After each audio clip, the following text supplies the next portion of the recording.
Vamos a ver con este objeto de aprendizaje todo un recordatorio del análisis temporal estático de márgenes de retención y lo vamos a hacer concretamente en el ejemplo del radicador. Intentando en todo momento, desde que arrancamos una herramienta de análisis temporal hasta que vamos aportando información, intentando reconocer fácilmente qué paths podrían ser los susceptibles de darnos problemas de márgenes de retención, lo cual no es fácil. Sabemos que es una situación que muchas veces es poco considerada, pero sí que podría darse el caso, sobre todo cuando ya empiezan a incluirse paths que empiezan en el exterior o paths que terminan en el exterior, podría ya empezar a darse casos en los cuales pudiéramos tener problemas de márgenes de retención. El esquema que vamos a seguir es, en primer lugar, un análisis inicial, que vemos que lo normal es que nuestros márgenes sean positivos, los márgenes de retención. ¿Por qué? Porque los paths incluidos son completamente internos y evidentemente sería fatal tecnológicamente que ya hubieran márgenes de retención negativos. Eso querría decir que los tiempos de propagación de los flip-flops son menores a los tiempos de hold. Conclusión, es muy difícil tener una situación inicial problemática. Pero si empezamos a introducir input delays y entonces incluimos los paths que empiezan en el exterior, veremos reanalizando dónde podríamos encontrar problemas. Y lo mismo si incluimos output delays y entonces incluimos paths que terminan en el exterior. Volvemos a reanalizar y veremos hasta qué punto pueden ser problemáticos desde un punto de vista de margen de retención. Vamos a suponer que estamos con un diseño de un radicador, hemos compilado y añadimos a la herramienta de análisis temporal estático. Y entonces, una vez abierto, pues no nos debe extrañar que en un primer análisis de hold y teniendo única y exclusivamente en cuenta los paths tipo 1, pues nos salga positivo. Y si lo analizamos rápidamente y lo reportamos, pues vemos que evidentemente el retardo del origen del path, del reloj del origen del path, más el tiempo de propagación del flip-flop, suele y debería de ser mayor que el retardo del reloj del destino más el tiempo de hold. Si esto no fuera así, pues tendríamos un suicidio tecnológico y tendríamos márgenes de retención negativos. Bien, vamos ahora a empezar a introducir input delays, porque ahí es cuando ya introducimos paths tipo 2 y tipo 3, cuando quizá podamos tener algún tipo de problema de margen de retención.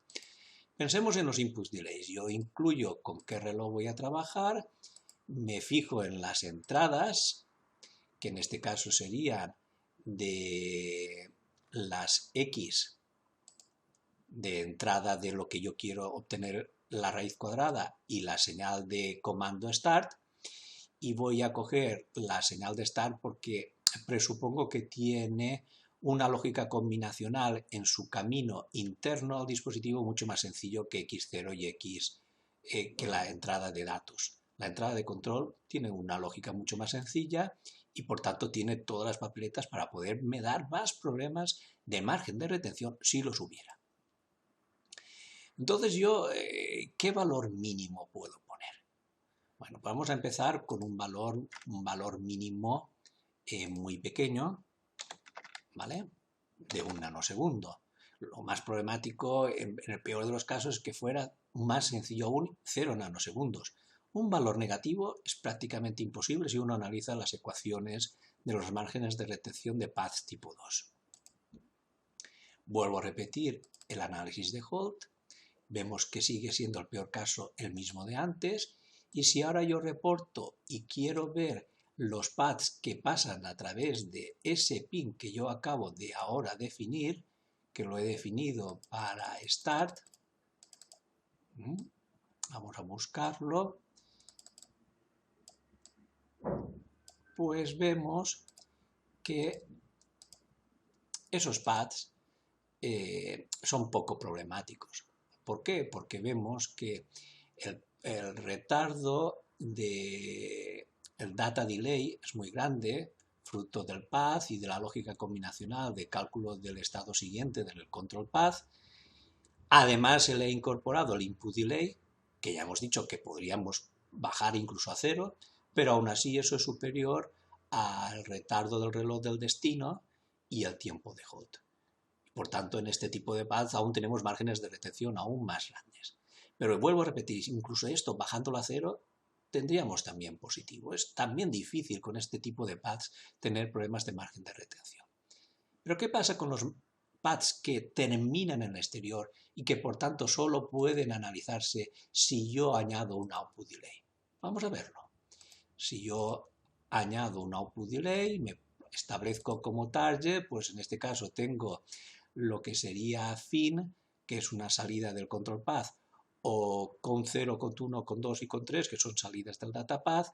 Estas son mucho más sencillas y por tanto más susceptibles de quizá poderme dar problemas, por atravesar menos lógica combinacional, poderme dar problemas de margen de retención.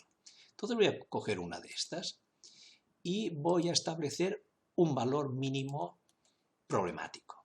Y en particular ese valor mínimo problemático podría ser negativo. Sí, si uno analiza las ecuaciones es incluso lo más habitual, sobre todo cuando el destino es un dispositivo, por ejemplo una RAM dinámica, una RAM síncrona dinámica que tenga una latencia muy grande. Es muy posible que yo tenga un valor, por ejemplo, de 7 nanosegundos negativo.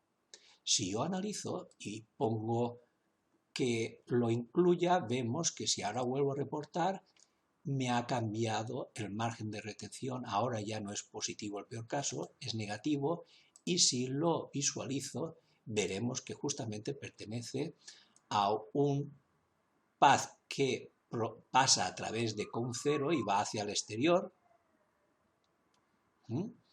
En este caso, y que vemos en el cual el retardo del reloj el origen más el retardo del data delay no llega a ser superior como dato efectivo a lo que yo he incluido como output delay, que era -7, que aparece aquí como dato requerido con valor negativo, o sea, +7. Y por tanto me parece que el dato requerido es posterior y nosotros necesitábamos que el dato requerido fuera anterior al efectivo, o dicho de otra forma, que el dato efectivo fuera más tarde que el dato requerido. Recapitulando y como conclusiones, pues podemos ver que evidentemente con paths tipo 1, pues es muy difícil que el dato efectivo no sea superior al dato requerido, como hemos dicho, porque suele ser el tiempo de propagación de un flip-flop mayor que el tiempo de hold. Y teniendo en cuenta, pues en este caso, pues que tanto el retardo del reloj del origen C como E son prácticamente iguales. Si ahora me voy a un path que empieza en el exterior y que termina en el interior de mi dispositivo programable, también es normal que tengamos un dato efectivo, en la mayoría de los casos, mayor que el dato requerido. Sobre todo porque ese dato efectivo, que está formado por el input delay y por el data delay, el data delay normalmente me es ya de por sí, como me ha ocurrido en nuestro ejemplo del radicador, el data delay ya era de por sí superior a la latencia y al tiempo de hold, con lo cual con el input delay, incluso poniendo un valor 0, ya teníamos un margen de retención positivo. Puede ser un input delay negativo muy difícil, puesto que estamos aquí sumando lo que sería los valores externos estos de lógica combinacional, el retardo de lógica combinacional y el retardo del flip-flop del origen. Y por último, en este caso de paths que empiezan en el interior y terminan en el exterior, pues aquí justamente nuestra consideración es el dato requerido podría ser superior al dato efectivo. Pues eso ocurriría fundamentalmente cuando tenemos un valor E muy grande, es decir, una latencia del dispositivo destino, podría dar lugar a que el dato requerido fuera superior al efectivo y por tanto tener un margen de retención negativo. Y eso lo hemos reflejado con un output delay evidentemente negativo de 7 nanosegundos.